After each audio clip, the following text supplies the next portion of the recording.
There is something soft in the quiet beginning of a night.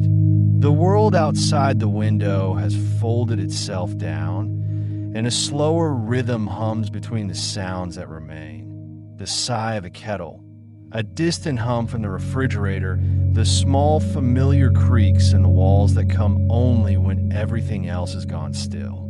If you have joined before, you already know this quiet place. It unfolds at an even pace, as though the night itself has agreed to wait a moment before continuing on its way. Welcome again to Sleepy Food Lore, this slow, continuous drift through the stories of what we eat and what we remember when we do. Tonight, nothing new begins. We're already somewhere in the middle, among everyday things that have been here as long as memory allows. There's no need to mark a start, no need to prepare. The story is already underway.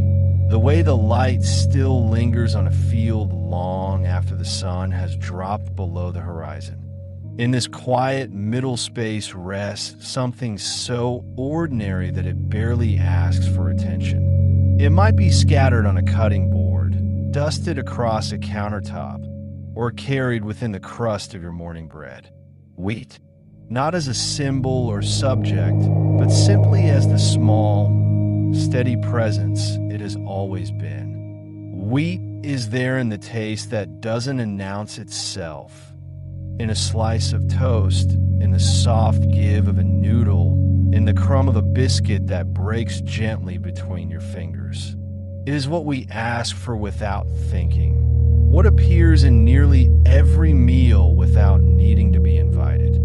The hum of history passes quietly through it. Long before it was named, before recipes or farms or mills, something like wheat was growing in the wind and sun. No fanfare, no celebration, just a slow persistence.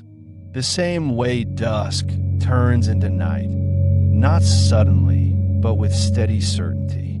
You might imagine, though you don't need to, a field under that same kind of light. The kind that glows low and gold before sleep. The stalks move like slow waves, not hurried, not restless. There's a rhythm there that feels familiar, the same one that might guide your breathing now. The world of wheat has never been one of sharp edges or sudden changes. It works quietly, settling itself into soil, returning each season as though nothing else could. The roots hold, even when the air turns thin and dry. The grain ripens at its own pace, without asking to be noticed. And so, this evening, we stay with it, not as explorers or teachers, but as companions passing through an old and well-traveled landscape. The sounds, the textures, the small details, they're all already known. Even if you have not walked through a field yourself, the rhythm of wheat is carried in the body's memory.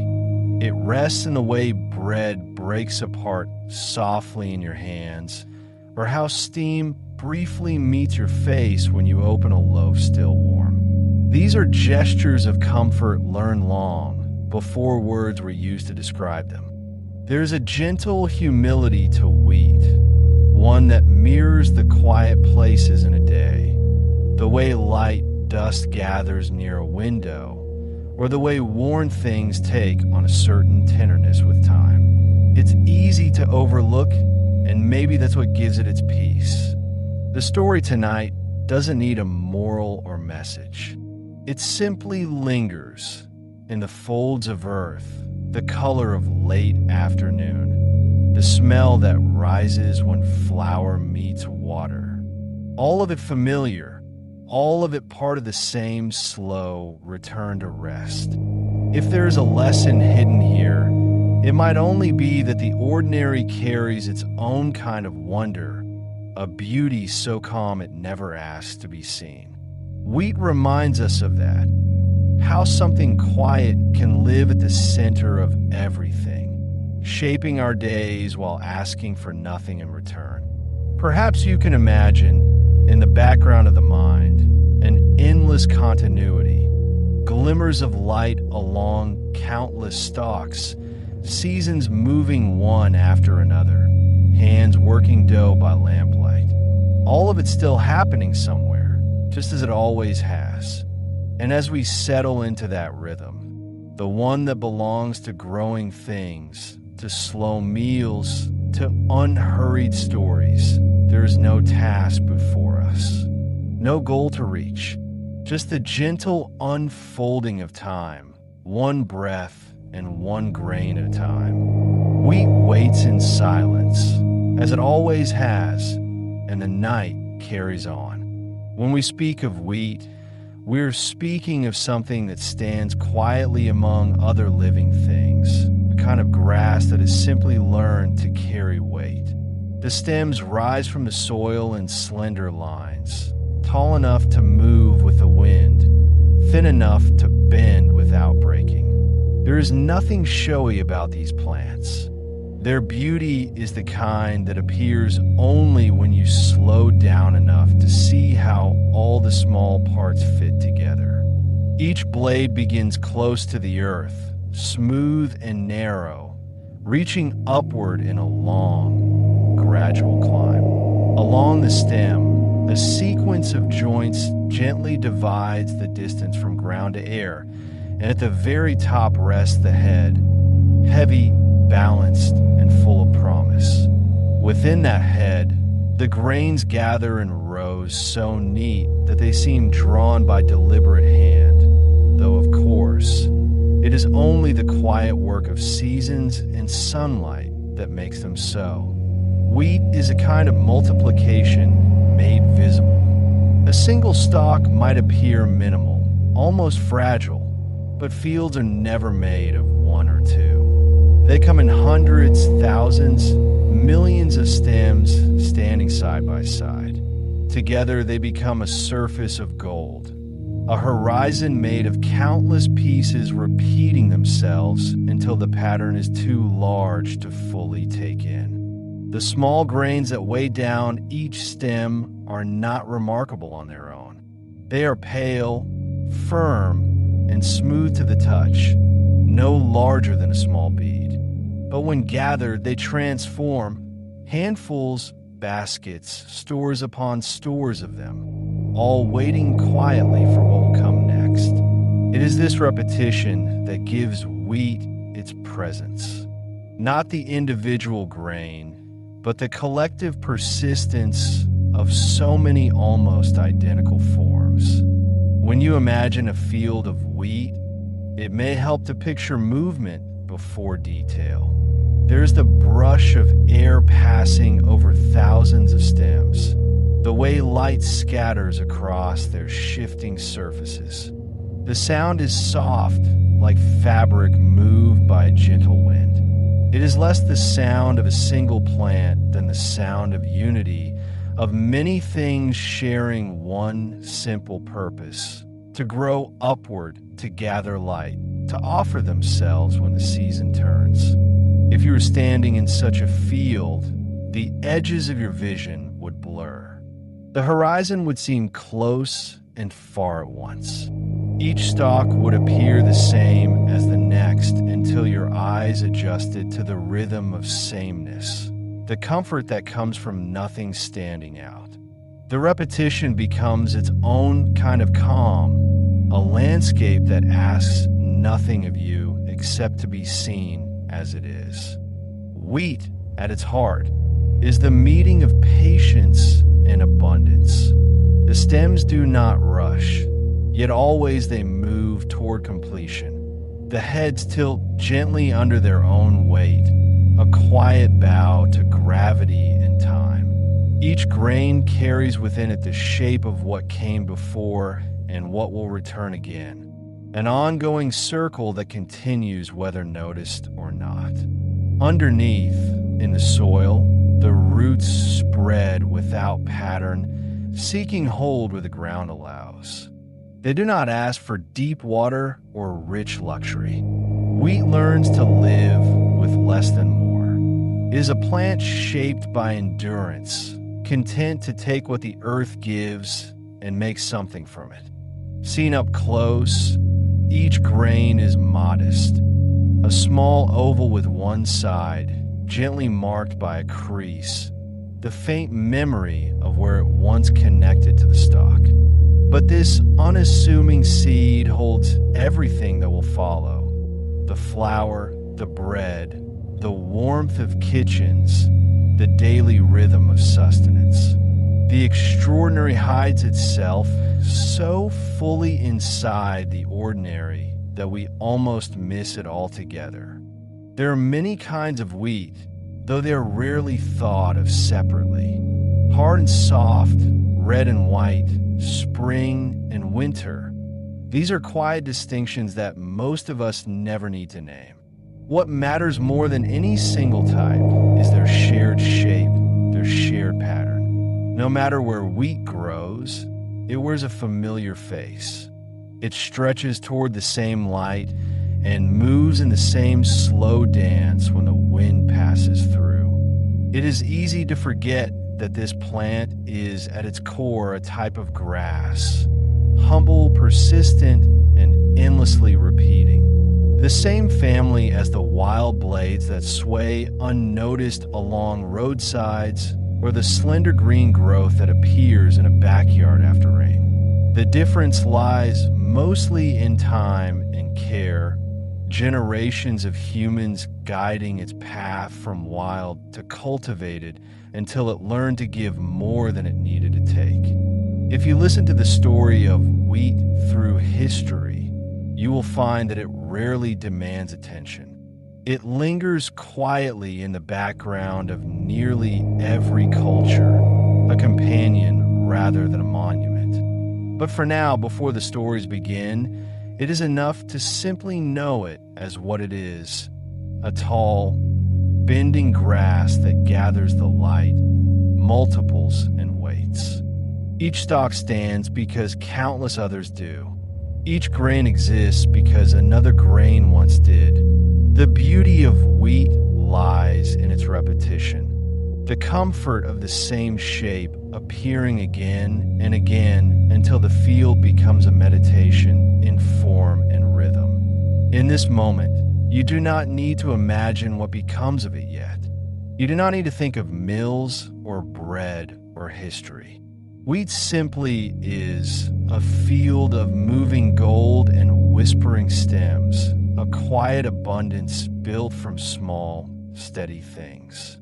There is a stillness in the way wheat begins its life. The seeds go into the soil quietly, scattered across fields that have been turned and readied for them. The air might still carry a coolness from the past season, but the earth already knows what to do. Once the grains have gone beneath the surface, most of the work disappears from sight. Days move in their usual rhythm, and nothing seems to happen for a while. Rain comes when it chooses, falling in soft intervals that darken the soil and soak into its depths. The wind passes lightly above, stirring only the surface. Beneath all this stillness, tiny roots begin to explore their surroundings. They thread through soil that has remembered this pattern for centuries. There is no hurry in their growing. The wheat takes its time. When green finally appears, it does so without ceremony. The first blades rise almost unnoticed, thin and pale, bending easily to the slightest breeze. They wait for sun, for warmth, for the slow strengthening that follows attention from neither sky nor hand. Fields remain quiet through those first weeks, though the life beneath them hums continuously in the slow language of plants. Each day adds something small. The color deepens by degrees, shifting from a translucent green to one more confident and full. The blades lengthen, almost imperceptibly, until they form a surface that ripples in the wind. It is not dramatic. The process has no beginning or end that can be clearly marked. It is a cycle, familiar, patient, and endless. The seasons move around the wheat. The days stretch longer, then shorten again, carrying with them their usual patterns of rain and sun. The fields remain. They ask for nothing more. From a distance, you might drive past and see no change from one week to the next. But if you stood quietly in the same place day after day, you would notice how time bends gently into growth. As the months pass, the plants find their full height. The stems become firm and hollow, holding themselves upright even when the wind grows strong. The heads begin to form, small at first, then steadily larger, heavier, filled with something that looks like light captured in grain. Slowly, the green begins to fade. The color drifts toward a softer gold, a sign not of ending, but of completion. There is never a moment when the field declares itself ready. Readiness is something that arrives slowly, the way sleep settles in or dawn lifts itself over the horizon. The change happens across many days, through warm mornings and cool evenings, until one day, almost by instinct, those who have tended the field know that it is time. Wheat does not rush, and so the harvest is never a surprise. It is simply a return. Through the months when it grows, very little is asked of the plant. It does not depend on constant care or correction. The soil offers what it has. The sky gives what it will. There is a quiet exchange between them, a conversation that unfolds without words. The farmer walks the boundary sometimes, checking for signs of pests or drought, but mostly there is waiting. It is a long and familiar waiting, measured more by the turning of light than by hours. To watch wheat grow is to be reminded that time does not always need attention in order to keep moving. Even when it seems nothing is changing, something always is. Water rises and disappears again. The wind smooths the surface of the field. The soil settles and breathes. The growth continues whether someone is watching or not. There is comfort in that kind of constancy. It speaks of a world that tends to itself, where seeds open, sprout, and mature according to rhythms older than our memory. The patience of wheat is older than the people who plant it. It does not seek approval or mark progress. It simply lives within the long continuum of seasons, waiting for its time to give back what it has gathered. When the harvest finally comes, it feels less like an ending and more like a pause in a circle that never truly stops. The stalks bow under their weight. The heads lean toward the earth as the sun warms them one last time. Hands reach for them, tools cut through them, and grain falls into waiting baskets. The field becomes bare again, but only in appearance. Beneath the surface, remnants and roots remain, a quiet beginning for the next rhythm of growth. The work of gathering what has grown is steady and thoughtful. The sound of stalks breaking, the whisper of grain poured into sacks, the smell of cut grass warming in the afternoon air. These are the ordinary sounds of completion. They are the notes of a season finishing its song. Later, when the land rests once more, the field holds a kind of memory. The soil remembers the weight of the crop that stood there, the shape of roots that once moved through it, and the promise contained within each seed. Soon, it will take back more grains, beginning the slow pattern again. This is what wheat does. It grows slowly, patiently, in tune with everything around it. It asks for space, for light, for time, nothing more.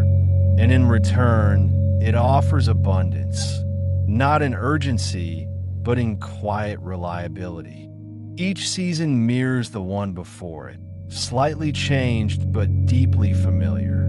The cycle carries on, fulfilling itself in silence.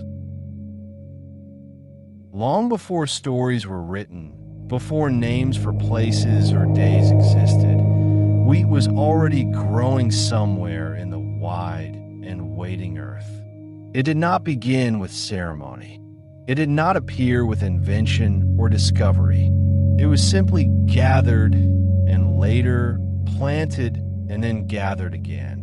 People and wheat met without plan, each finding something essential in the other's presence. Over time, the meeting became a partnership so natural that it is difficult to imagine one without the other. The plant returned each season, and the people remained to care for it. Hands learned the weight of the grain, the rhythm of sowing, the patience required between planting and harvest. Generation after generation, the same actions repeated with quiet precision. The motion of scattering seed became almost the motion of breath itself, something continuous and unremarkable, yet vital beyond measure. Wheat spread in ways that felt inevitable. Wherever there was soil that could hold it and sunlight that could warm it, the plant took root. It followed rivers, valleys, and plains. It found company in every kind of landscape, dry hills and rolling meadow, distant coastline and inland plain. Villages formed around its growing, and then towns and later cities, though the fields themselves stayed humble, bending to the same wind that had always moved through them. It became the language of food across countless lives.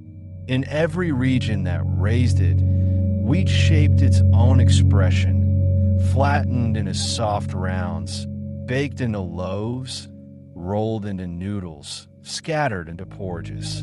The names changed, the methods shifted, but the essence remained. Wheat was not rare or reserved.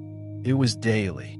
It was what waited in the heart of most meals, steady and plain, carrying nourishment without asking for attention. There have been many foods that rise and fade with fashion, but wheat has stayed. Empires have gathered and fallen. Seasons have altered, climates have drifted, but the quiet cycle has continued. Planting, growing, harvesting, grinding, baking, always the same actions pass from hand to hand through the flow of time. In this way, wheat forms a kind of living thread, connecting centuries without interruption. It is a companion that endures not through drama or novelty, but through constancy. When the world changed around it, wheat did not need to change much at all. It kept to its simple form, a tall grass bearing seeds in clusters, bowing gently under the weight of its own abundance. That self-sameness became its strength.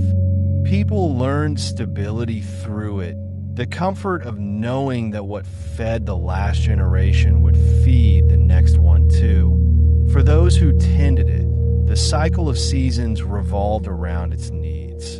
The work of soil and seed became a quiet rhythm that guided the year, not as an obligation, but as a familiar song. The sowing at the start, the slow growing months, the harvest that closed the circle. Even in times when little else could be trusted, wheat was a steady companion, returning faithfully with each turn of the earth. Across cultures, it appeared in countless forms, but carried the same spirit, a symbol of life that required no explanation. It was placed upon tables, stored in granaries, shaped into food that became comfort itself. Few sang about it, though. It was never rare enough to be precious. The beauty of wheat lay in its very ordinariness, and how entirely it belonged to everyone, everywhere. In quiet corners of time, wheat waited while languages changed, while generations built and rebuilt their homes. The fields outlasted the names carved into their boundaries. The grain continued to swell in the sun, never asking to be remembered, yet always present when memory returned. Even now, the same kind of plant bends and the same kind of wind that blew through ancient fields thousands of seasons ago. The continuity is almost complete, the old and the new standing side by side, indistinguishable when seen from a distance. There is something deeply human in that long companionship. Wheat does not travel fast or far on its own. It moves with us as seed carried in pockets or woven into baskets. Each journey we have taken, it has taken too, filling the small spaces of our migrations and the large spaces of our growing worlds. And wherever it has gone, it has settled willingly, adjusting to each soil as though it had always grown there. Its story holds few moments of drama. There are no grand events or singular turning points. Instead, there is repetition, generations bending to harvest, kneading dough by hand, sharing bread by lamplight. The small acts that, repeated endlessly, have built entire histories. Wheat's greatness lies in how quietly it continues, how it moves through time without demanding notice. Even now, when the world hums with noise and haste, fields of wheat still sway at their own unhurried pace. The same patience remains in their movement. Their growth still depends on the same elements: earth, water, light, and care. Modern machines may have replaced ancient tools, but the cycle underneath has not changed. The grain still ripens when the days are long and the air turns warm. The harvest still brings golden weight to the hands that gather it. This is the long, quiet history of wheat, not marked by invention or conquest, but by continuation. It has known every age, every people, and yet it remains the same humble grass, offering itself without pride. It does not remind us of the past in words or monuments, but in the soft scent of baking bread, in the warmth of food shared, in the simple act of nourishment repeated through time. It continues today just as it always has, growing, ripening, returning. Wheat keeps time in its own quiet way, measuring not years or centuries, but seasons, counting not through numbers, but through renewal. In its quiet persistence lies the oldest kind of history, one that does not need to be told to be remembered. Wheat is one of the few things that moves quietly through almost every day without ever needing attention. It sits in the background, holding steady among the many details that make up an ordinary life. You may not think of it when you reach for the bread on the table, the noodles in a bowl, or the soft crumbs scattered from something baked earlier in the day. Yet it is there, always there, shaping the rhythm of meals from morning to night. It arrives at breakfast first, often without introduction. The shape changes, but the essence remains the same. A slice of toast that carries warmth from the toaster, a spoonful of cereal softening in milk, a pastry brushed with sugar, still fragrant from the oven. All of these carry wheat in their simplest form, offered without effort. Nothing about it asks to be noticed, though it anchors the day before it has even begun. Later, at midday, it returns again, maybe tucked between other ingredients or shaped into something familiar by hand. A sandwich assembled without thought, a small roll served beside a bowl of soup, a wrap folded neatly around vegetables or meat. In different places, it takes on different names and forms, yet all of them share a quiet sameness. The taste of something that has been with us for as long as we can remember. The afternoon carries traces of it too. Small things baked in advance. Biscuits that crumble gently between fingers. Crackers that fill the silence of waiting. Cakes that draw a soft sweetness from flour more than from sugar. It becomes part of hospitality, a gesture that asks nothing more than presence.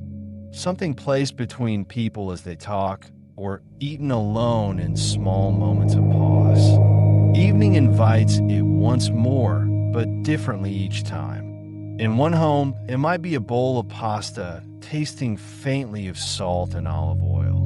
In another, a piece of flatbread pulled warm from a pan. Elsewhere, thick slices of bread rest beside a dish of soup or stew, absorbing flavor in a quiet exchange.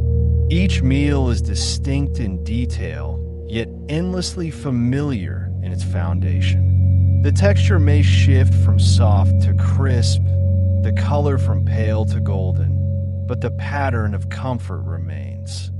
Wheat's presence in daily life is rarely measured.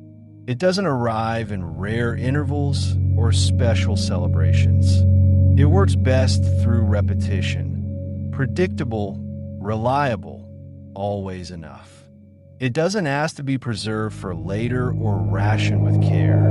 It is meant to be used and shared, baked and broken, transformed and returned again. That ordinariness is its gift. Across cultures, the ingredients that accompany wheat may differ, but the gesture stays the same.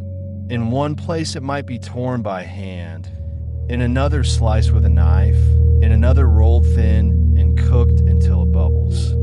It may hold spices, herbs, honey, salt, or nothing but air. The same grain becomes countless foods, each one shaped by its surroundings, yet all recognizably drawn from the same source. There is a rare kind of intimacy in that continuity. It means that across the world, people begin and end their days with the same quiet flavor. Children learn to eat it before they can speak. The elderly continue to do so when little else is needed. The shared simplicity becomes invisible with time, not because it is forgotten, but because it is always present. Wheat exists at the crossroads between necessity and comfort. It sustains the body and soothes the mind. It provides energy and memory in the same moment. The scent that rises from a loaf of bread or the steam from boiling pasta can carry recollection as easily as nourishment. It reminds people of kitchens they have stood in before, of times when the ordinary felt enough. The smooth hum of its daily use makes it almost impossible to separate from living itself. There are threads of wheat in routine as ordinary as packing lunch, sprinkling flour across a countertop, or waiting for dough to rise beneath a clean cloth. These moments are steady, small, and unremarkable, but they shape a sense of home. To live with wheat is to live with repetition, and repetition, though simple, carries its own kind of peace. The cutting of slices, the folding of dough, the brief stillness before something goes into the oven. These actions do not change much through the years, and their sameness offers quiet reassurance. Within those gestures is an inheritance of calm. Wheat teaches that nourishment doesn't need to be rare to be valued. It finds meaning through use, not absence. The importance of wheat becomes visible only when it is missing, when bread has run out, or when the familiar scent of baking no longer moves through a room. Its absence is felt not as alarm, but as a soft emptiness, like silence where there should have been a heartbeat. Even those who eat differently now, replacing old traditions with new ingredients, still feel its outline. The shape of wheat lingers in language and memory. Phrases about breaking bread, ideas of sharing a meal, or simply sitting together with food. These pieces of culture remain tied to the grain that made such gestures possible. For something that rarely stands at the center of attention, wheat has shaped much of what it means to eat together. It is the quiet company of ordinary days, weaving its way through personal and collective memory. No matter how much time passes, the grain remains part of the language of care, present when someone cooks for another, when food is offered freely, when the simple act of eating becomes a moment of connection. There are foods that define a season, others that mark celebration, and a few that belong to memory. But wheat belongs to every day. It exists in the spaces between larger moments, the soft slice before work, the crumbs after dinner, the dough waiting overnight for morning. It is part of the rhythm that holds life steady. Because it appears so often, it rarely needs to announce itself. It slips into the small, repeating rituals that build a sense of continuity. It asks nothing except to be used, and that quiet willingness to serve, to exist without importance, makes it one of the most enduring presences in human life. In the end, the story of wheat in daily living is not a story at all, but an ongoing hum, something that moves so smoothly through time that it becomes invisible until seen again with attention. It is the background note that holds the melody in place. And perhaps that is what makes it essential, not only as food, but as a rhythm, a small, steady pulse carried forward, meal after meal, day after day, life after life. Once the wheat stands ready in the field, heavy with seed, the air itself seems to slow down. The heads of grain have turned pale gold, and the stalks bend softly under their weight. There is no surprise in the harvest now. It arrives as it always has, expected but never rushed. The day begins quietly, and the work begins the same way. The cutting comes first. For most of human history, it happened by hand. Slow, careful movements tracing the pattern of the field. The sound of stalks giving way to the blade. The faint rustle as they fall into neat bundles. The rhythm of motion that repeats hour after hour. Each stalk that falls carries a small piece of sunlight stored within it. Each bundle laid aside holds the promise of nourishment waiting to be revealed. The gathered stalks are tied and left to rest, drying in the open. The field changes then, from green and gold to something lighter, softer, almost silver in certain light. The air smells faintly sweet, a mixture of plant and dust, of work and stillness. There is time between cutting and collecting, time for the grain to harden gently in the warmth, time for the field to breathe. When the drying is done, the next quiet task begins, separating the grain from its sheath. The heads of wheat hold their seeds tightly, and the effort to release them is less about strength than patience. Hands or tools beat the bundle softly, letting the seeds fall to the ground below. A simple motion, repeated again and again until nothing more remains. The chaff, The light outer husk lifts easily, caught by a slight wind and carried away. What falls back to the ground are the clean kernels, smooth, small, and shining faintly in the sun. These are gathered and sifted, checked by eye or hand, then carried for drying once more. Not the hurried drying of fire, but the still patience of air. In storerooms made of stone or clay, the grain waits. Days and nights pass while the last traces of moisture fade away. This quiet pause is important. It carries the wheat from something alive to something lasting. Within its small, pale shells, time pauses too. In storage, the world outside goes on changing. Rain coming and going, seasons drifting forward, but the grain waits untroubled. It can stay like that for months, sometimes longer. The quiet of the space is its own kind of safety.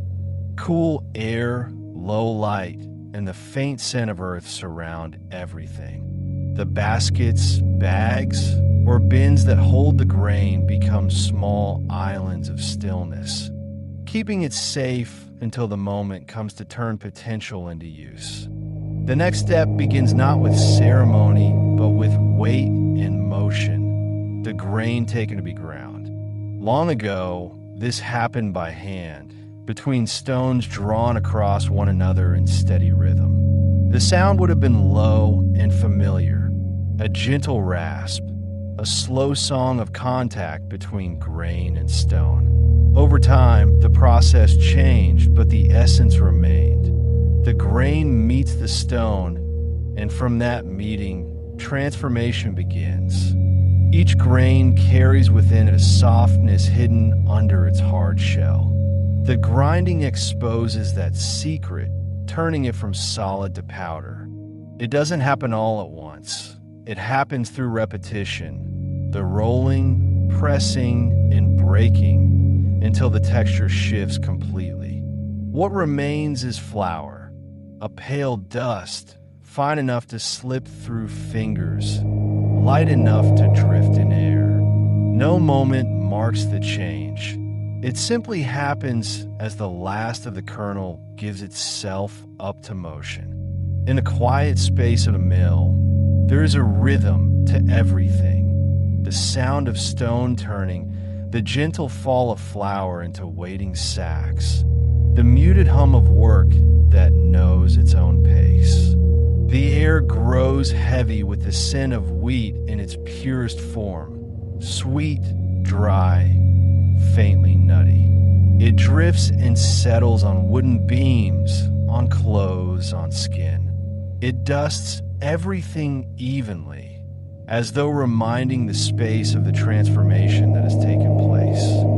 And then the process pauses again. The flour rests, just as the grain once did. There is no rush to use it immediately. It is stored, kept in the calm dark, waiting for hands that will measure and mix, that will bring it once more to life through creation. Between the field and the table, wheat has already lived through many quiet changes, from stem to seed, from seed to harvest, from grain to dust fine enough to float. Nothing about this transformation asks for attention. Each stage leads to the next with the patience of something that understands time differently from us. In the cutting, there is acceptance. In the drying, there is stillness. In the grinding, there is surrender. None of it is dramatic. The wheat does not resist its own changing. It simply follows the path that every generation has guided before. Handled gently, flour carries something of the silence that made it. If you trace your fingers through it, you can feel how soft it has become, how far it has traveled from its original form. Each handful is the result of a long and patient sequence, the sum of work nearly invisible, built of cycles older than memory.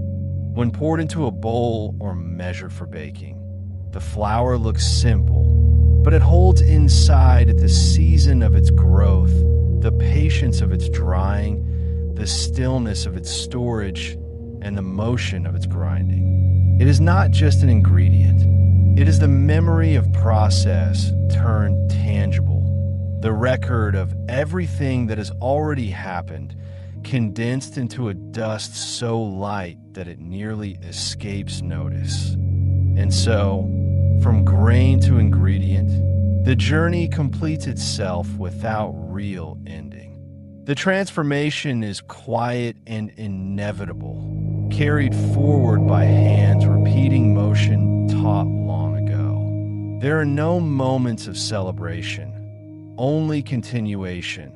The field becoming flour through 1,000 small actions that all speak the same language of patience. In this way, wheat becomes ready again for another beginning, to be mixed, shaped, and baked, to become once more part of daily life. But for now, it rests, returned to stillness, waiting in silence, carrying within it both the memory of the sun and the calm of the earth. Wheat continues its quiet path long after it has become flour. It moves through hands and kitchens, into families and daily rhythms, taking on countless forms that share one origin. No matter where it goes or what shape it takes, it carries the same familiar simplicity. Nourishment shaped by time and habit. Flour is where the transformation begins. It lies in sacks and jars, in bowls and bins, soft to the touch and entirely ordinary. It waits in cupboards, ready for whatever comes next. Sometimes it becomes part of a recipe written down. Sometimes it moves by memory. It can be measured with precision or simply by feel. It doesn't matter much which way. Its purpose is the same, to hold together what comes after. Bread follows naturally, though it asks for patience. It begins in the same bowl, but changes through touch. Hands work the soft mixture of flour and water, folding and turning, until the dough becomes smooth and elastic. Then it rests, quietly, as it always has. Heat comes next, and the scent that rises fills a room in the same way it has filled countless rooms before it. Bread stands as one of the simplest shapes wheat can take, yet it remains at the center of so many tables, unchanged in its quiet generosity. There are many kinds of bread, though each one feels familiar to the hand that holds it. Some are light and airy, some dense and firm. Some are soft enough to tear, others crisp enough to break.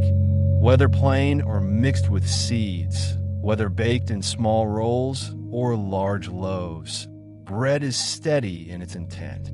It serves its purpose without drawing attention to itself. Pasta and noodles tell the same story through a different form. Where bread meets air and rises, noodles remain close to their beginning, holding the texture of the wheat more firmly within them. They start as dough, rolled flat, then cut or shaped. They are dropped into boiling water, cooked until they soften, then served simply or richly, depending on place and tradition. Through every version, the heart of it is the same.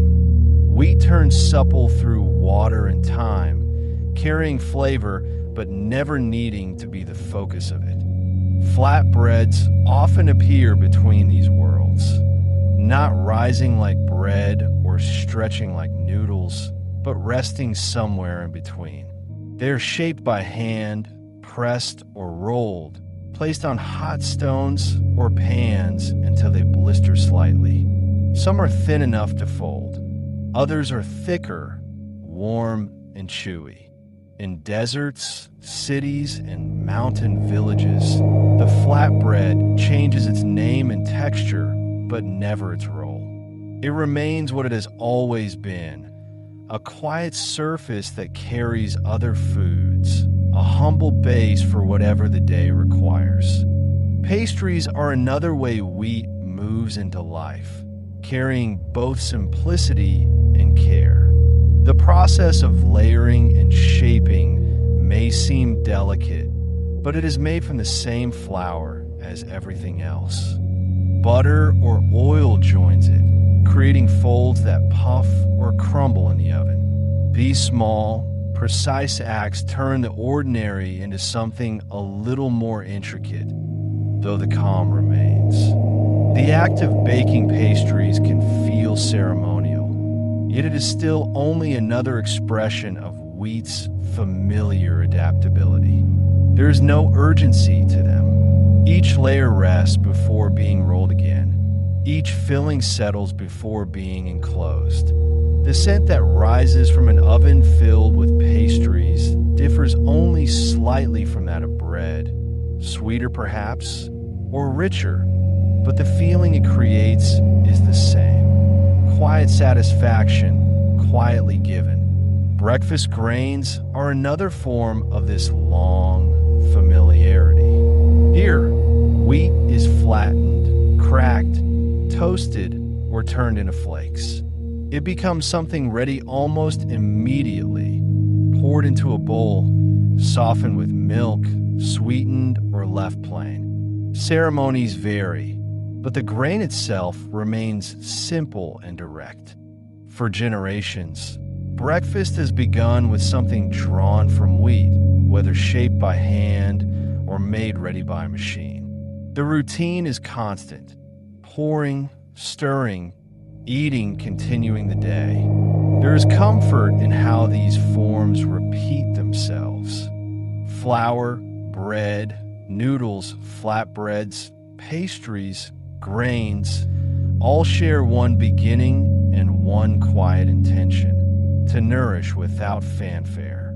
They have different textures, different colors, different scents, but they are never truly separate.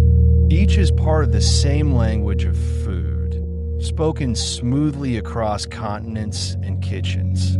What connects them is not variety, but rhythm. The way flour settles in a bowl echoes the way dough rises or noodles soften in water. The way bread crust forms mirrors the way pastry browns. The same grain, reshaped again and again, holds its identity through every change. There is reassurance in that sameness, a quiet sense that what sustains one person can sustain another, no matter the place or tradition. It isn't necessary to remember the number of ways wheat appears, or to rank one above the other. Each serves a similar purpose and carries the same quiet continuity. Wheat became so many things because it could, because its nature allows for flexibility. And through all these transformations, it remains calm in its giving. A table laid anywhere in the world might hold one or several of these forms at once. Bread beside soup, grains warmed with milk, noodles lifted from broth, pastry resting on a plate, flour scattered across a counter, waiting to begin again. The setting changes, but the relationship remains constant. Wherever wheat arrives, it fits naturally, as though it has always belonged. There are places where other grains dominate: rice, maize, barley, but wheat quietly endures among them, never absent for long. It is used not sparingly, but regularly, folded into everyday living until it becomes invisible. It has no need for praise or distinction. Its recognition lies in repetition, the shared gesture of using it again, meal after meal, without a second thought. When seen together, these many faces of wheat form not a list, but a pattern a range of simple expressions that mark the passing of days through taste and touch. Nothing among them stands higher or lower. Each is only one way of translating the same familiar material into nourishment. The grain that once swayed in the field returns endlessly, reappearing in forms shaped by countless hands and cultures. Through them all, wheat remains balanced between utility and presence, never demanding, never lacking. It exists quietly within everything it becomes. Bread has already been spoken for. Its story has been kneaded, shaped, and set gently beneath the heat of another evening, where its rise and scent filled the air of that earlier telling. It does not need to be repeated here. Bread belongs to wheat as a reflection belongs to light. One existing because of the other, yet each carrying its own presence. Wheat is the quiet beginning behind it all. The field, the grain, the flower.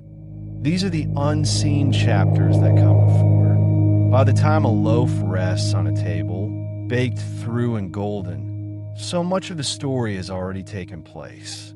It has traveled from soil to stalk, from harvest to mill, from stone to powder, and then from patient waiting to transformation. Bread is what happens afterward, the part of the journey that feels complete, yet continues something much older. It can be easy to think of bread as the end of the line, the finished form of wheat, the final destination. But in truth, it is part of an ongoing rhythm that never entirely resolves. The same flour that becomes bread might just as easily have become something else, a flatbread, a noodle, a pastry, a handful of dough saved for another day. Bread is only one of many possible answers to the question of what wheat can be, and yet is the one that feels closest to our sense of home.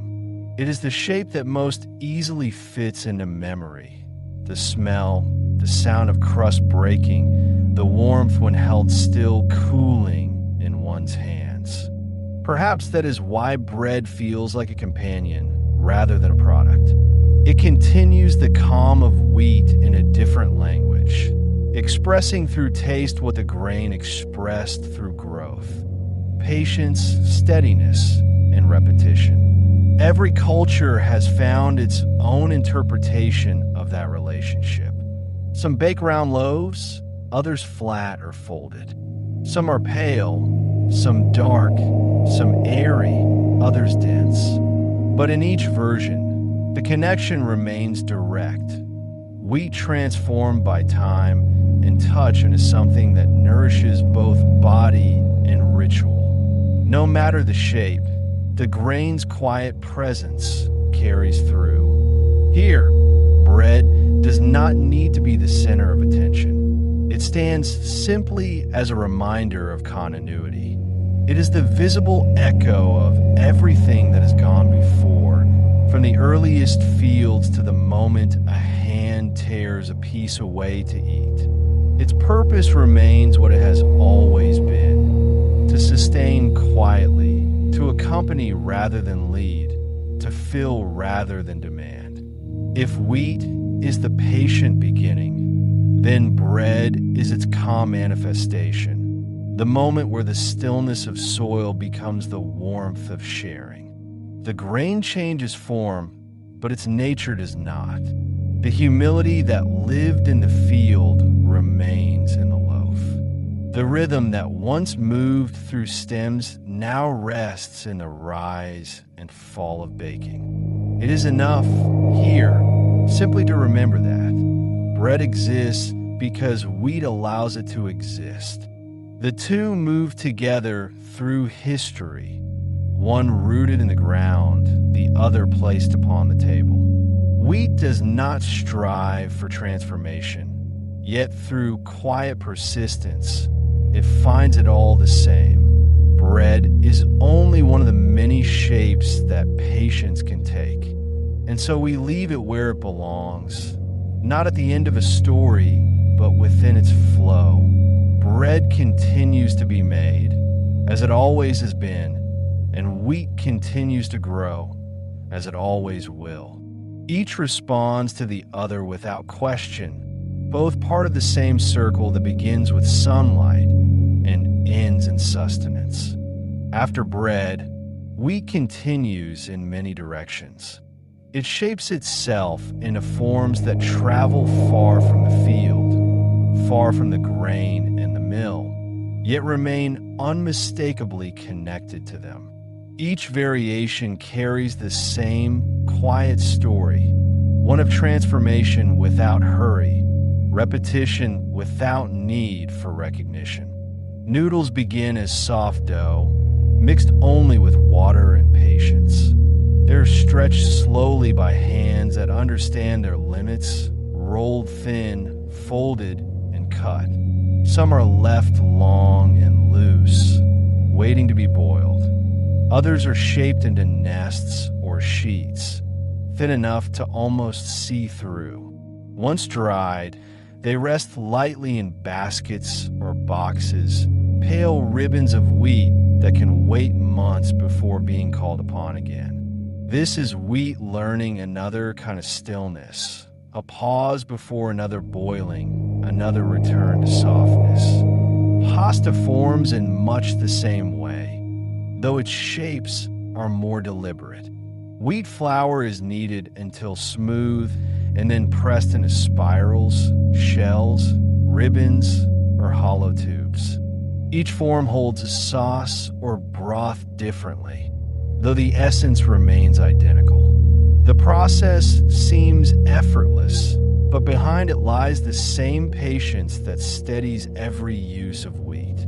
It is pressed, dried, and left to wait until someone brings it back to life in water once more. The waiting is part of the making. Pastries carry that calm precision forward in a different direction. They begin again with wheat, but now in layers, thin sheets brushed with fat, stacked one upon another, folded and rolled. The process of layering transforms the flour into something light yet structured. When heat arrives, the dough lifts itself into fragile folds and pockets of air, delicate but strong enough to hold sweetness or spice within. There is no rush in this process. Each layer rests before continuing. Each step requires time to breathe. The calm of wheat becomes visible here, the patience that gives rise to texture and gentleness. Elsewhere, wheat turns towards simplicity again. Thin crackers baked for storage, dumplings folded carefully by hand, small cakes made from flour and honey, flatbreads cooked quickly on stone. Each of these looks different, tastes different, and yet each one is the same conversation between the grain and those who prepare it. Wheat, water, and heat. The details vary, but the rhythm repeats. It is a continuing language without words, spoken across generations without need for change. Some foods hold the wheat plainly, as in noodles and bread. Others hide it within. Sauces thicken with flour, batters that hold together what would otherwise fall apart. Even when it is not named, it is often there, the quiet strength that binds the rest. Its familiarity allows it to disappear gracefully, doing its work without demanding to be seen. Across the world, these versions of wheat travel under countless names. Some are made daily, some only for special times, but all are made with the same deliberate care. In a bakery, flour becomes pastry and crust. In a kitchen, it becomes dough, batter, or crumb. In a factory, it flows through metal channels and emerges as shapes that will find their place in cupboards and bowls. No matter the size or method, each step is another chapter in the same quiet continuity.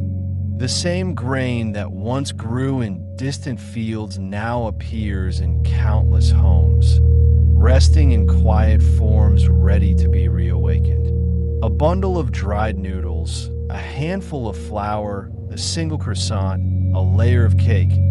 Each is both different and the same. The past lives within them. The soil, the harvest, the patient grinding that turned whole grain into the soft dust that shaped them all. When seen together, these foods do not compete for attention. They exist side by side as variations on a theme, each one a moment of transformation made possible by the same simple beginning.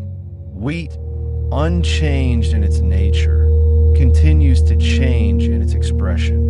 It moves easily between cultures, kitchens, and centuries, gathering new forms while keeping the same calm at its core.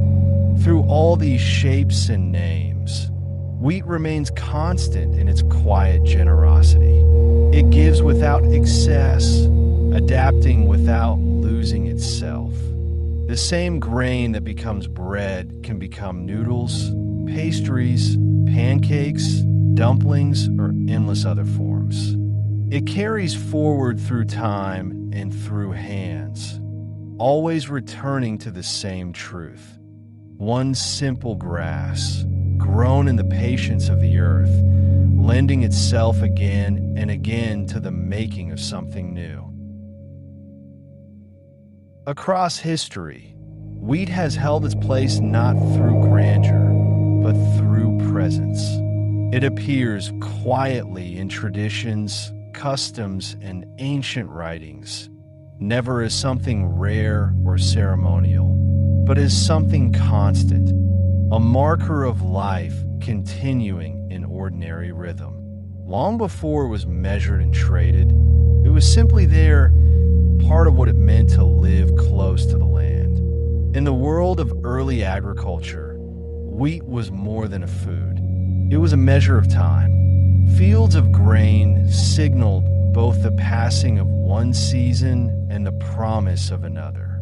The sowing, growing, and harvesting marked the pattern by which people ordered their days. The act of collecting it, the steady sweep of the hand across tall stems, was seen not as a single task, but as one link in a chain that repeated with quiet certainty each year.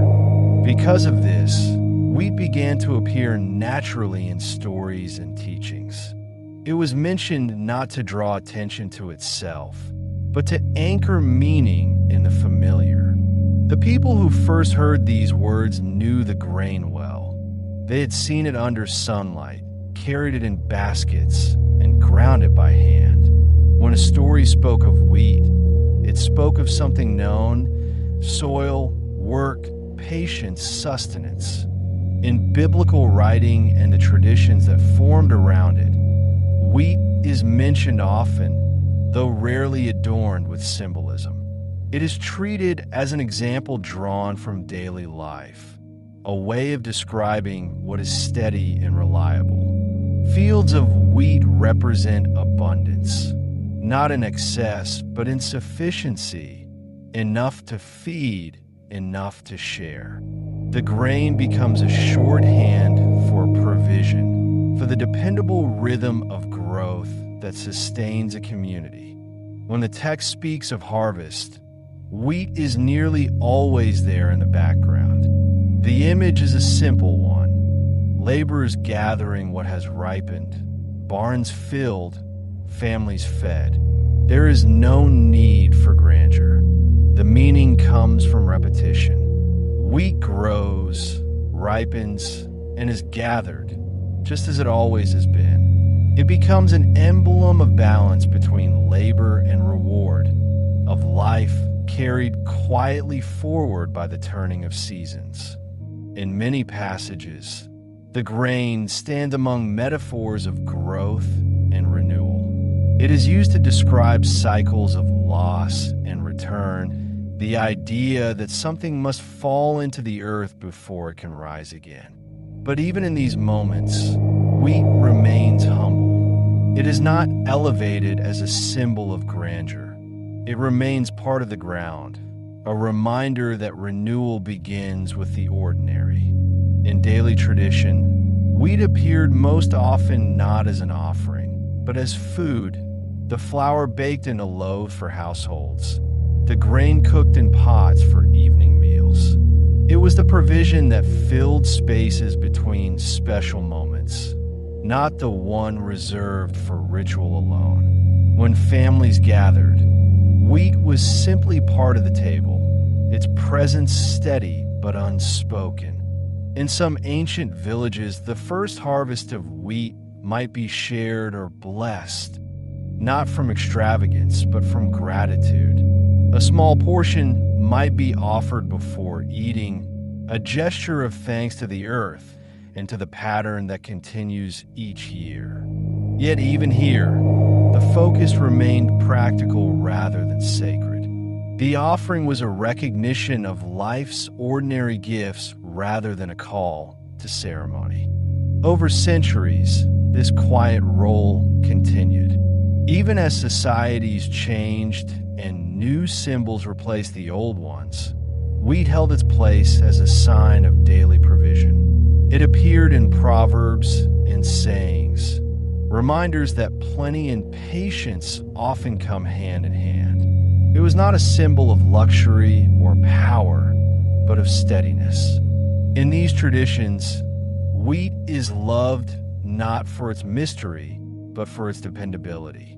It remains the same through time, faithful in its purpose. In Scripture, when fields are described as ready for harvest, the image is simple yet complete: sunlight, wind, and movement across golden stalks.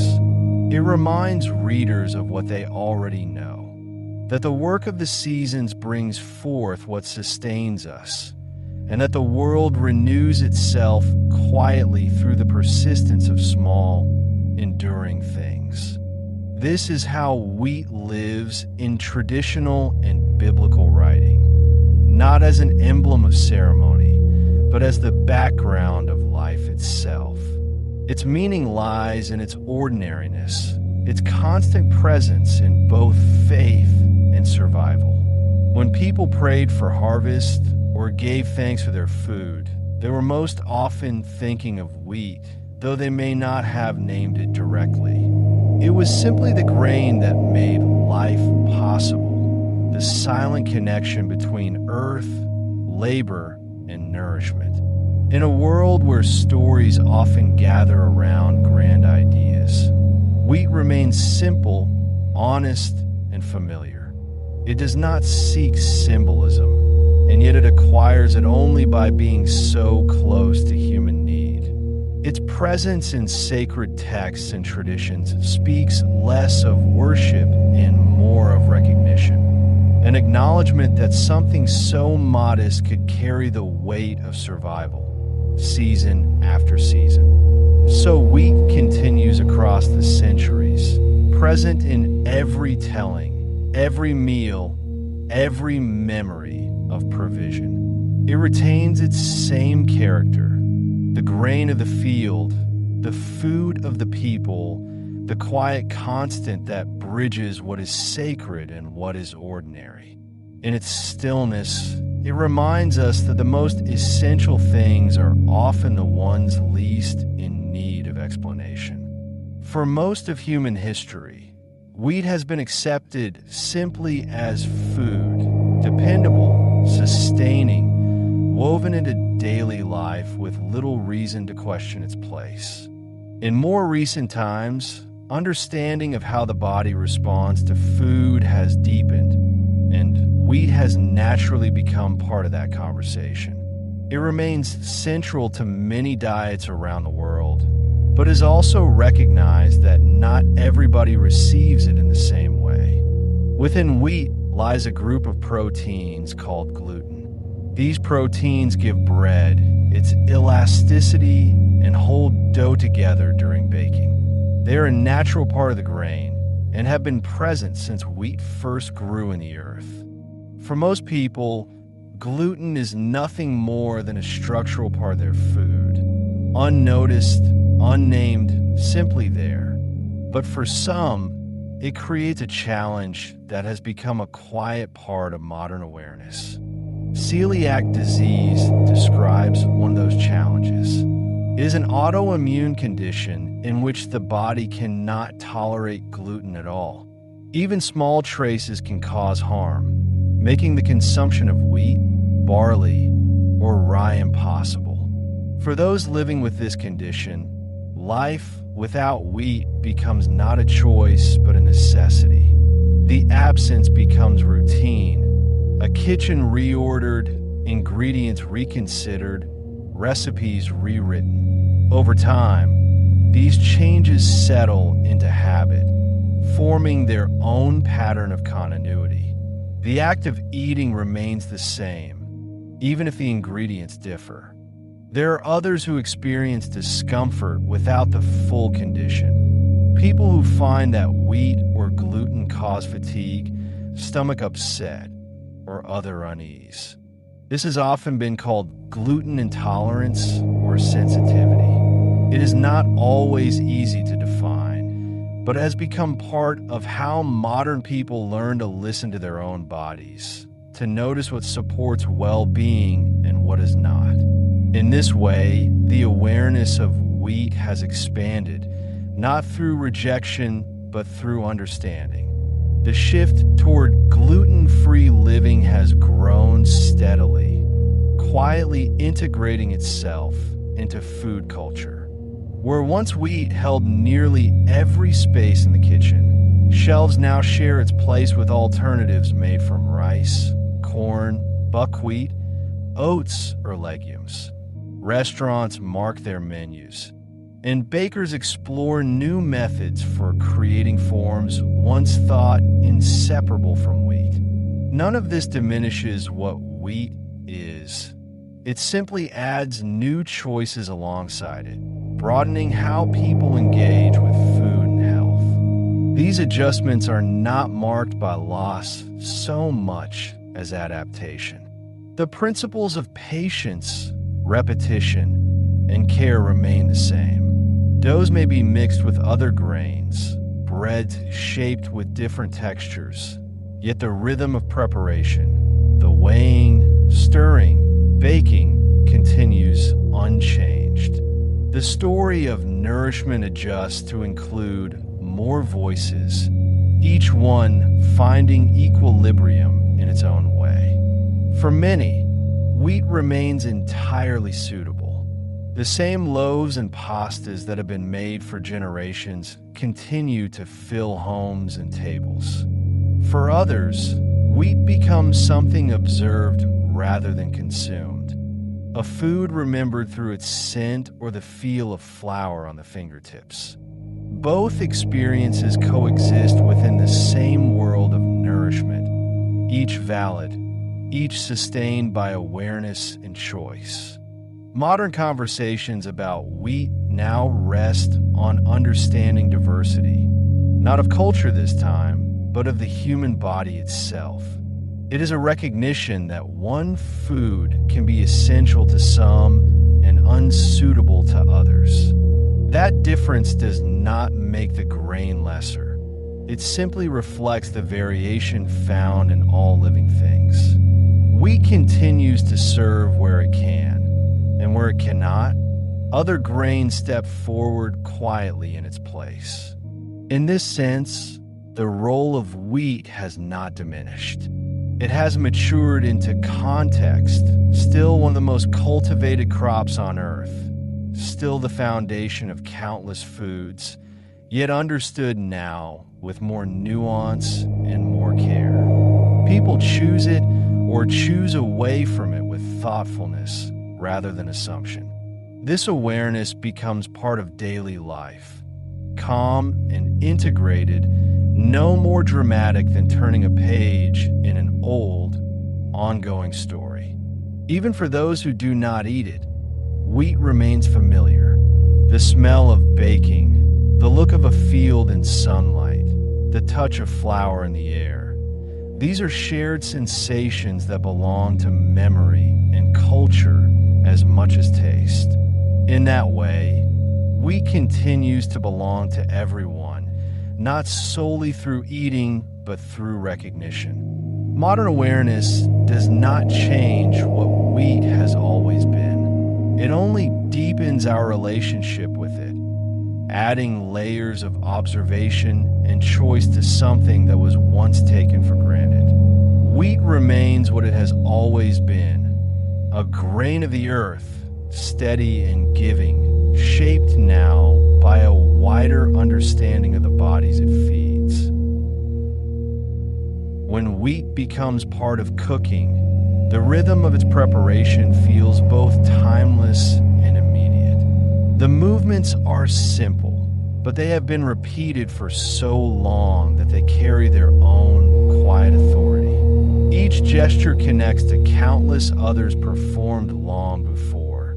Hands measuring, pouring, stirring, waiting, and shaping. It begins with flour. The sound of it leaving its container is soft, almost like a breath. It falls into the bowl in pale heaps, settling into small dunes before spreading flat. Measuring is done by eye or by habit, not as rule but as rhythm. The flour rests there, still and cool, the color of something in between stone and air. Liquid is added next. Sometimes water, sometimes milk, sometimes oil or egg. It does not matter much which one, only that it moves gently through the flour, turning dust into something that begins to hold its shape. The mixture darkens slightly, thickening first at the edges, then through the center. The sound changes too, from a dry whisper to a slower, smoother movement, carrying the soft edges of the bowl's shape in small circles. The mixing continues until it feels ready. There is no immediate transformation, just quiet persistence. Wooden spoon, metal whisk, or hands. All tools make the same slow pattern until the separate parts no longer appear apart.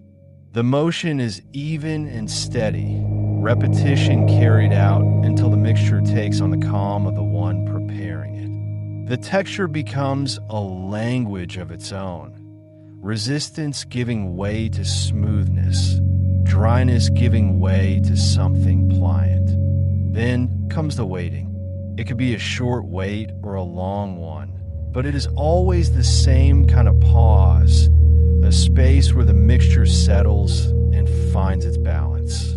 Covered bowls rest on benches, cloths drape loosely over rising doughs, and time moves quietly in the background. The kitchen breathes differently during this waiting. It goes still, but not idle, holding in suspension the moment before change. When a mixture is ready, hands return to it again. The shaping begins without haste. Some forms are rolled flat, others curved or pressed, some divided into smaller pieces, some left whole. Each motion shows the meeting between thought and texture, the feel of resistance beneath the palm, the soft give and return. The forms that emerge do not need precision to be complete. They only need the same calm repetition that began the process. Heat follows. Sometimes it is the dry warmth of an oven, sometimes the open flame of a stove, sometimes steam rising gently from a pot. The transformation within that heat is silent, invisible at first. The surface changes slowly, a crust forming, a color deepening, a scent beginning to move outward through the air.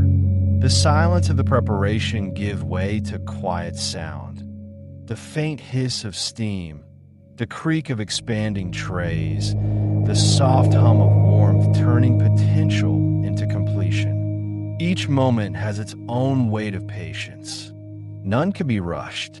The flour had to wait for the liquid. The dough had to rest before shaping. the heat must stay long enough to finish its work.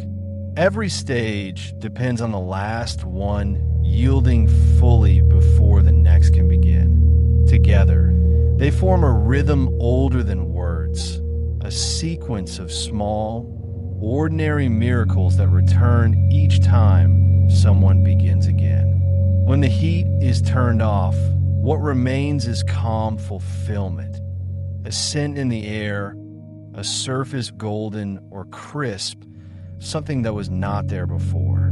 The bowl that once held flour is empty again, ready for new use. The tools are cleaned, the bench is cleared, the room left with the faint traces of warmth and flour dusting. Nothing extraordinary has happened, yet something complete has quietly taken place.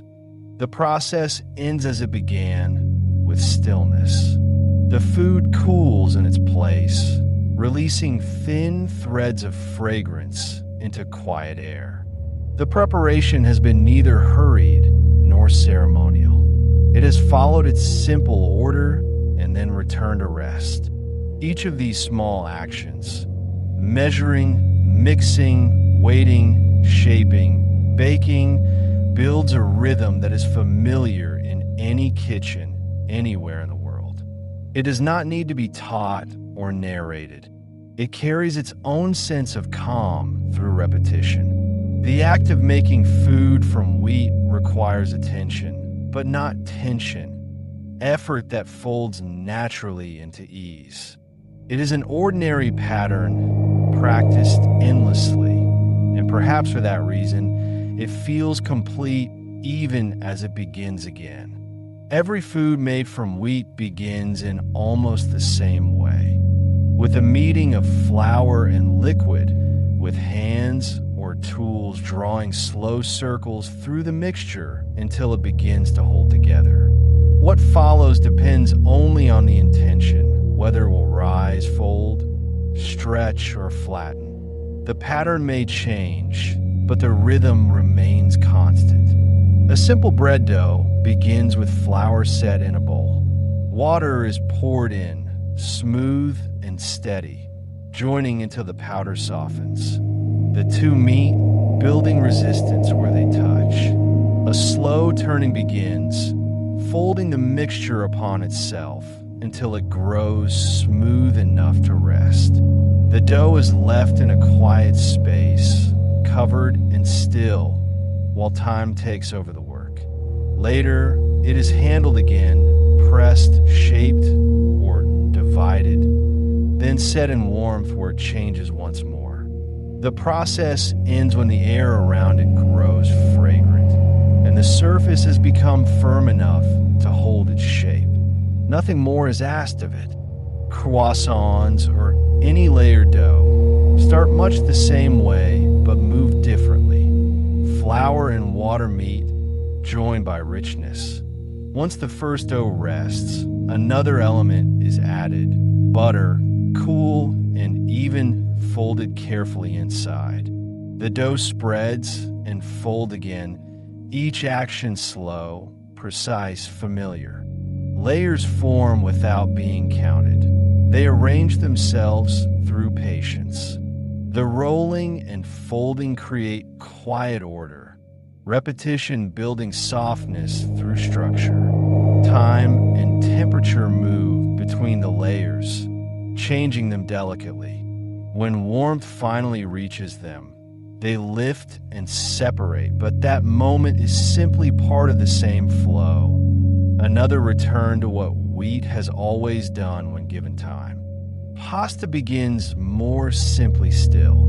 A mound of flour, hollow pressed in its center, and liquid added just enough to bind. Hands draw the mixture inward, kneading until it becomes smooth and firm. It rests, covered, to allow the texture to ease. Then it is pressed thin, stretched to evenness, and cut into shapes. Some are curled, others left in strands or folded sheets. The patterns repeat endlessly, though each shape carries the same calm familiarity. Once made, they are left to dry or dropped into gentle boiling, returning to softness once more. The process stops where it began, with something transformed but still recognizably humble. Flatbreads follow another steady rhythm. The dough is mixed and rested, then divided into portions that fit easily into the palm. Each one is pressed flat by steady hands or a rolling pin, formed into circles or ovals without effort toward perfection. The dough meets heat directly, a hot surface, a pan, or a simple flame. Small bubbles rise and collapse. The surface darkens in patches, soft and crisp at the same time. When lifted away, each piece cools quietly, its work finished in minutes. Flatbreads are made and eaten in the same rhythm, immediate, unadorned, and complete in their simplicity. In these few outlines, the steps seem almost interchangeable. Mix, rest, shape, heat, and weight. The sequence changes only in detail, never in intention. Each begins with the same union of flour and water. Each trusts time to do part of the work. Each ends with stillness. In this way, cooking with wheat becomes not a method, but a language, a way of moving through familiar forms, returning always to calm repetition. No measurements are needed to describe these acts. The proportions have been learned by practice, passed quietly from hand to hand, spoken more by gesture than by word. The amounts settle into the memory of those who make them. It is the rhythm that matters.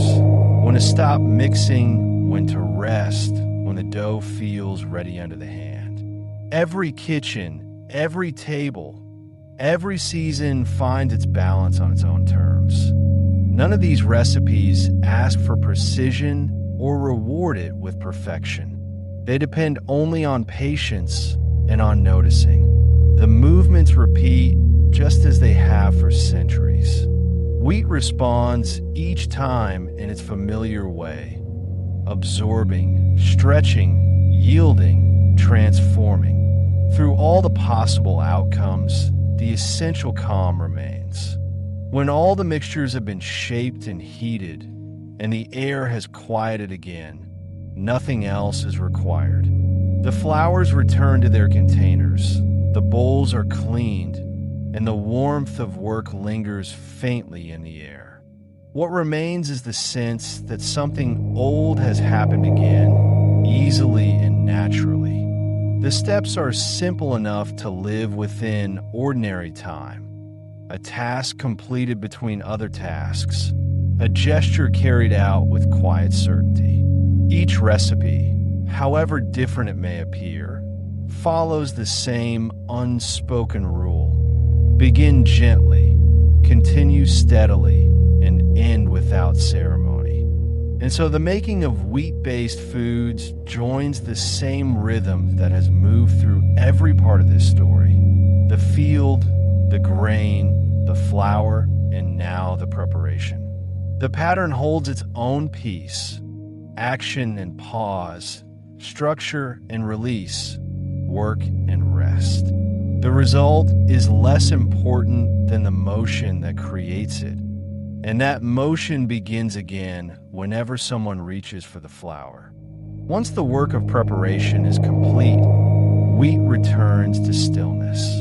The grain that once moved through wind and earth now rests again, not buried in soil this time, but stored carefully in shelter. The moment of activity gives way to one of calm, the long pause between harvest and use.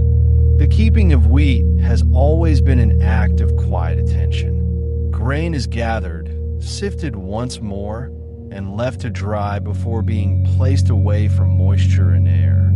Stored properly, it can last through many seasons, breathing lightly in the dark. Sacks or jars, bins or silos, Each holds its own small world of preservation. Within them, the grain sleeps, unchanged, its strength waiting patiently beneath the husk.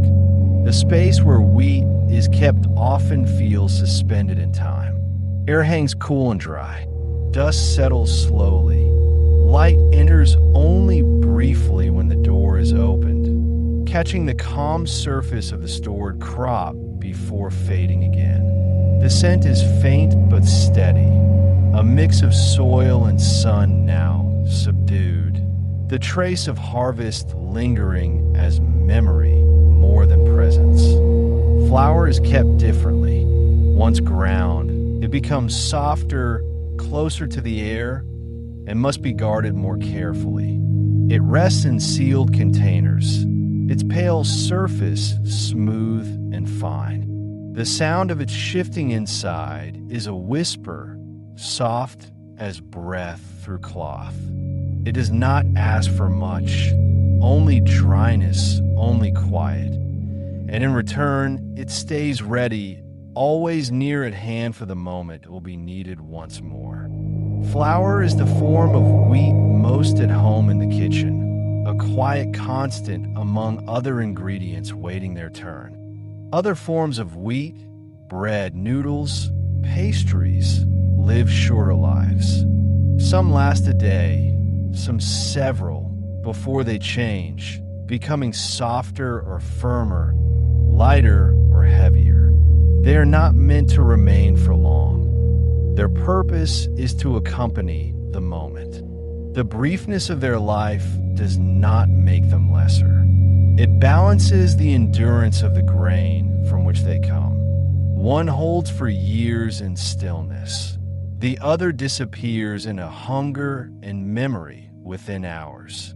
Together they complete the same circle, permanence and passing, protection and sharing. In households and in storage houses alike, the keeping of wheat is almost invisible. Containers sit quietly on shelves, sacks rest in corners. They're checked now and then perhaps stirred or refilled, but mostly they wait. The rhythm is slow and deliberate. Grains used gradually, flour measured and replaced.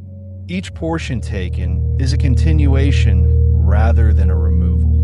What is used is simply what has reached its turn. There is never urgency in this pattern. When one bag empties, another replaces it.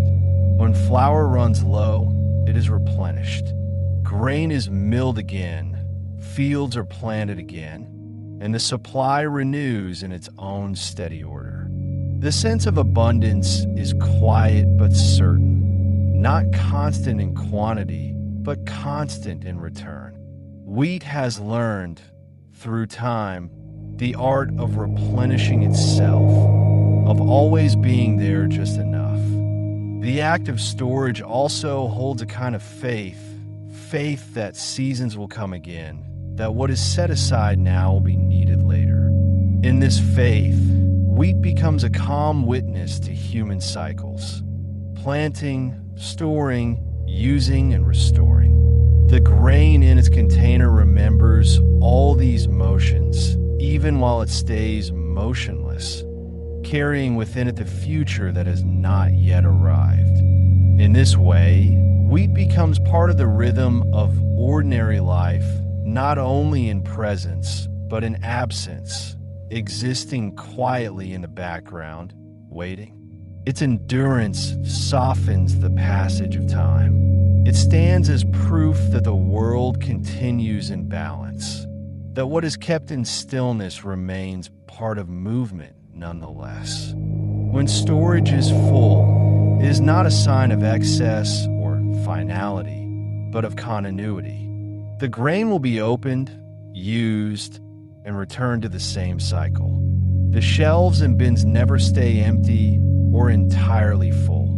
They breathe with time, filling and releasing in quiet succession. And so wheat rests, the grain, the flour, and the finished foods, each with their own lifespan, find their peace in being held, used, and renewed without rush. Nothing within the cycle asks for urgency.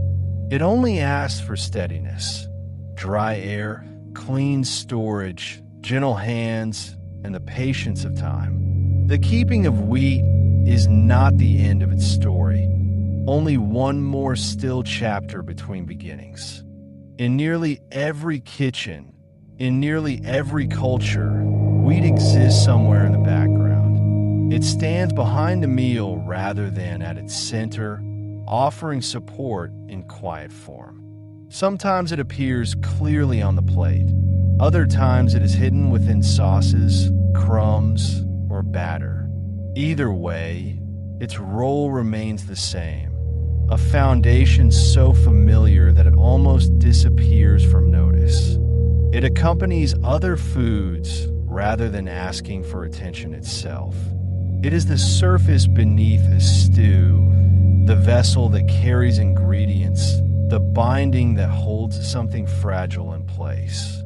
Wheat is rarely eaten alone. It prefers company, vegetables, oils, meats, spices, or fruits that lend their color and scent. Its work is to balance and to hold rather than to lead. It provides a structure that lets the rest exist comfortably. Meals built around wheat are often the ones that feel most like home. A bowl of pasta served simply with sauce, a folded wrap filled with what the day allows, a slice of bread beside something warm. All of these carry the same quiet rhythm of sustenance. They are not events, but habits, carried out without announcement, returning again and again to steady the hours of the day. Across cultures, wheat changes shape, but not character. In one region, it is leavened and baked. In another, rolled thin and cooked dry. Elsewhere, it is boiled into noodles or ground into porridge. Though the methods differ, the relationship stays the same, dependable and unspoken. Wheat stays in the background, not because it is overlooked, but because it has earned its place there through consistency. It is what allows meals to feel whole, even when simple. Its quietness is part of its strength. The flavors built around it shift constantly. New spices, new combinations. But wheat remains a neutral space where those variations find harmony. It absorbs, complements, and steadies. The taste of it is subtle enough to make room for others, yet distinct enough to be recognized when everything else falls away. This background presence creates a sense of continuity that runs through cultures and time. Generations may move, ingredients may change, but the gestures remain the same. A hand scattering flour, a loaf being cut, a pot of noodles softening in water. No matter where one stands in the world, somewhere close by, a similar act is taking place, unnoticed yet essential. It connects the body quietly to others across distance and memory. Because wheat has always been near, its absence is more easily felt than its presence. When bread runs out or noodles cannot be found, there's a small pause, an awareness that something ordinary is missing. The table looks slightly incomplete. That small ache is not about hunger alone, but about disrupted familiarity, the absence of a rhythm that usually continues on its own. And yet wheat never asks to be remembered. Its humility allows it to blend seamlessly into daily life, a pattern too consistent to draw focus. It transforms, but never performs. Its influence lies in reassurance. In a way, it allows variety without losing stability, comfort without requiring thought. If other foods tell stories, Wheat provides the setting in which they unfold. It is the page beneath the words, the fabric beneath the pattern. Its role is quieter, but its presence sustains everything that follows. That is the nature of background things. They shape the experience without drawing attention, defining the ordinary moments that hold a life together. Through countless meals, wheat continues this background work. It appears in forms recognized by hand more than by name, in acts repeated so often that they fall beyond notice. And still, its presence forms a steady thread through each day, morning to evening, field to kitchen, past to present. Even without being seen, wheat holds its place.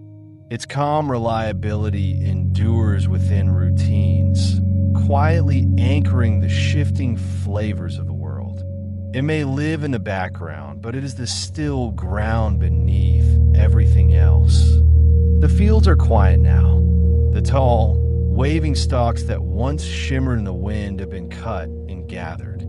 The air holds a faint, dry sweetness, the trace of the season that has just passed. What remains in the soil is calm, an unhurried emptiness waiting beneath the cool surface.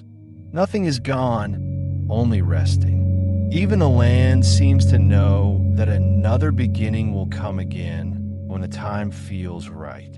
Somewhere, the last of the grain has been carried into storage, sealed away from moisture and time. The walls around it are thick and still, the air inside warmer than the evening outside. The noise of the harvest fades, leaving behind a silence filled not with absence, but with endurance. The grain rests the way stones rest, completely present, untouched, untroubled by the movement of days. In one place, a mill turns slowly, finishing what remains of the season's work. Dust from the grinding floats weightlessly for a moment before settling on quiet surfaces. In another, empty tools lean against walls, faintly marked by the hands that held them. The fields may be empty, but the work continues softly elsewhere, dispersed into the ordinary moments that carry the days forward. Inside kitchens, the signs of work have faded too. The faint residue of flour on a bench, the steady scent of something baked earlier in the day, the quiet shape of bowls and measuring cups now clean and stored again. Everything that needed doing has been done, but not finally, just for now. The rhythm has slowed to stillness, a pause between cycles rather than an end. Outside, the evening spreads gently, light falling across shelves of drying herbs, baskets of stored grain, cupboards of flour kept cool and sealed. Somewhere, a meal has ended. Plates are empty, maybe a few crumbs left where bread was broken. The sound of conversation has softened, replaced by the quieter music of water being run and dishes being set aside. The presence of wheat lingers invisibly in the air, a scent that doesn't fade so much as settle into the quiet fabric of the room. These moments hold their own simple peace, drawn from the same rhythm that started far away in the fields. In that wide stillness, everything belonging to wheat returns to waiting. The grain rests in storage, the tools rest in their places, the fields rest beneath a shifting sky. Between one harvest and the next, time does its slow, invisible work. Soil renewed, air cooled, ground shaded in turn by sun and rain. The pattern continues without needing to be watched.